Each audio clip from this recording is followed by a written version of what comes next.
Welcome back to the channel. So here again we got a bunch more mystery snail eggs. This top row up here is all purple. There's a large clutch right here, and this one is the rose gold. These three are blue. This one right here is ivory, and this one's a mystery because that comes out of my 210-gallon tank.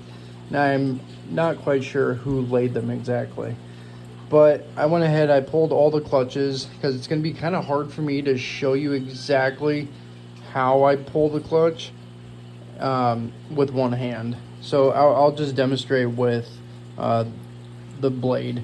So I use a razor blade, and if you pretend that a clutch is right here, you want to get the razor blade, get it flat on the glass, and then let's say it just starts right here, and I like to go like this,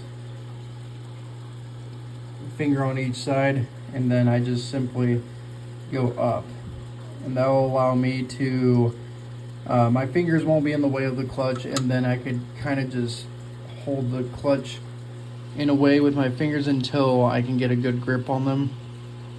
But that's how I do it. Now, if you're new to this, when your snail lays a clutch, you do not want to attempt to get that clutch or harvest it right after it's laid. It's extremely soft, and what will happen is it will basically turn into mush or slime.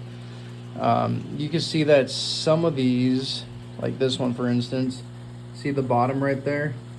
This one I pulled a little too early. This is not a brand new clutch, but it's about 8 hours old, I would say. And so brand new clutches are way too soft, and they'll just fall apart and turn into what you see right there on the bottom. Now 8-hour-old clutches will look just like this one. The top of it and the sides of it, you know, all the eggs you can visually see will be fine and nice and hard, but the bottom, that part that's attached to the glass, will be extremely soft still. It makes it easy to get them off, but then you're left with that mess. Now I recommend that when your snail lays a clutch and you want to harvest it, wait 24 hours. That'll allow the entire clutch, including the part that's attached to the glass, to harden enough to where you won't get this slimy stuff. And instead, when you move the razor blade up, you're going to kind of hear like almost a crunching type noise. Now, you're not crushing any eggs. What you're doing is you're hearing the sound of the clutch being separated from the glass, basically. So that's that. We got a bunch of clutches. I'm about to go put them in the incubator. Put the blade away because we don't need that now. Yeah, here they are. Lots of clutches again today. Yesterday we had almost just as much as this.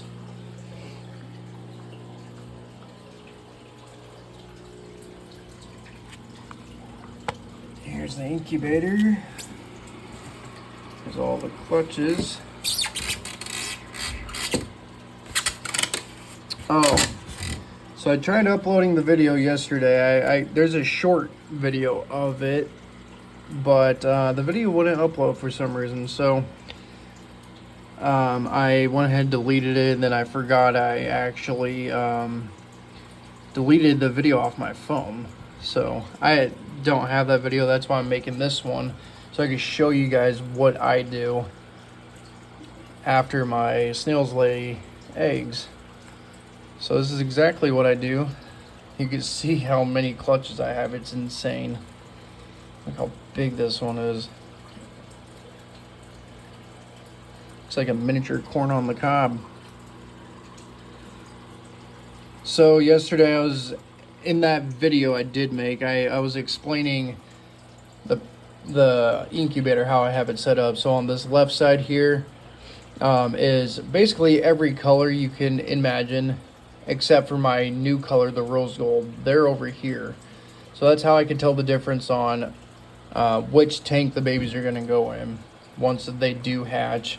Sometimes they do hatch in here, and then they'll make their way down to the bottom because there's a reservoir down there full of water.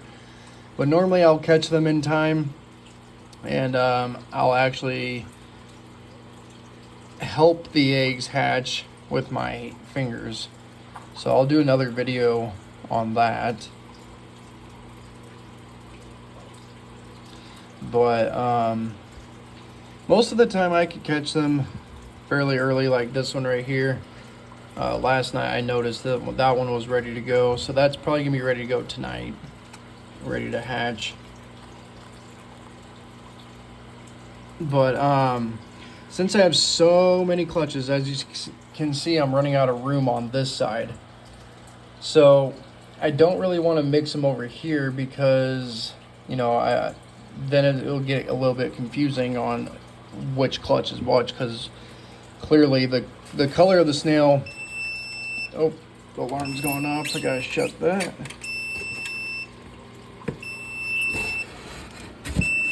There we go. That's just letting me know that, hey, the temperature is too low or the humidity is too low.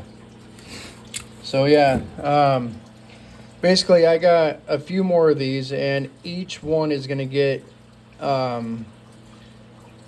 certain color, or they're gonna be dedicated to a certain color. There we go, that's what I was trying to say. So like this one, for instance, would be all purple, the other one would be all gold, the other one would be all like jade, you know.